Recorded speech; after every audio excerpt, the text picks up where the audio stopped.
Salam dəyərli izləyicilər, kanalımıza xoş gəlmisiniz. Bu videomda sizlər üçün fikir olaraq paylaşacağım. Belə deyim, hazırlanması heç də çətin deyil. Bundan öncə də buna bənzər aksesuar hazırlanma videolarımız var. Bu videomda məqsədim, yenə deyirəm, hazırlanma qaydası deyil, sizlər üçün fikir olaraq paylaşıram. Hər zaman standart xrustal muncuqlardan istifadə edirik. Bu dəfə biraz fərqli seçdim və belə sadə qızıl muncuqlardan istifadə eləyəcəm.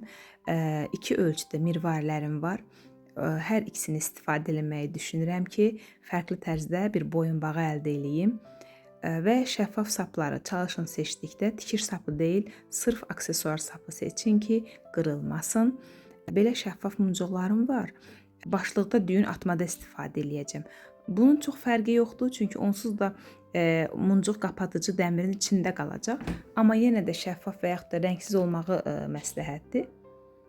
İpi bir dəfə muncuğun içərisindən keçirdəndən sonra hər ehtimala qarşı mən bir dəfə də düyün atdım və bu formada muncuq qapatıcı dəmirin içindən keçirdirəm. Bu sadəcə görüntünü daha zərif göstərmək üçündür.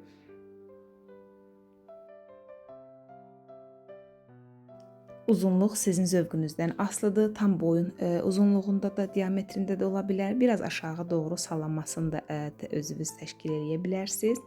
İlk düzümdə 4 xrustal, bir mirvari başladım. Sonra fikrimi dəyişdim. Belə gözümə daha yaxşı göründü. Amma ilk 4 dənəyə də toxunmadım. Boyunbağının yarısına qədər bu formada düzəndən sonra kiçik mirvarilərin arasına qızılı muncuq düzdüm əvvəlcə. Bu məni qane etmədi, şəffaf muncuq düzdüm. Daha sonra birbaşa mirvarini düzdükdə bu düzüm daha çox xoşuma gəldi. Üst formanı sınayıb sadə formanı seçdim. Və son düyümü də başlanğıcdakı kimi keçirdirik. Muncuğun içindən sapı 2 dəfə təkrar keçirdirəm və hər ehtimala qarşı bir dəfə də düyün atıram. Boyunbağım artıq tam hazırdır. Belə sadə də istifadə eləmək olar, klonla da. İki cür forma var əlimdə. Birincidə əgər həmişə klonla istifadə eləyirsinizsə, birbaşa keçirdin, daha sonra davam eləyin. Amma mən istəyirəm boyunbağını eyni zamanda sadə formada da istifadə eləyim.